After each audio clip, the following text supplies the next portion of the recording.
বন্ধুরা ভিডিওটি আগে দেখো। ভারতের পশ্চিম বাংলায় বিধানসভা নির্বাচনে যে একটা মাদারচোদ জয়লাভ করেছে শুভেন্দু অধিকারী মুখ্যমন্ত্রী বলে নতুন মাদারচোদ।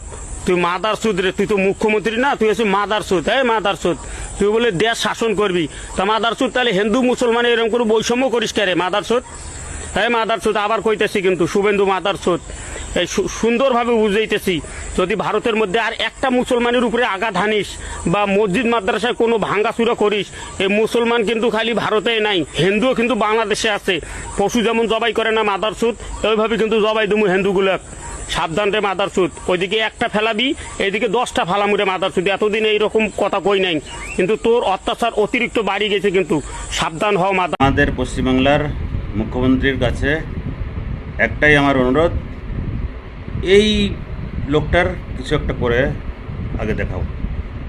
কিন্তু আমাদের মুখ্যমন্ত্রী এত গালাগালি করছে যখন, এর কিছু একটা করে দেখাও। আর এই ভিডিওটা যত বড় সবাই শেয়ার করো, পারলে মুখ্যমন্ত্রী পর্যন্ত পাঠিয়ে দাও ভিডিওটা।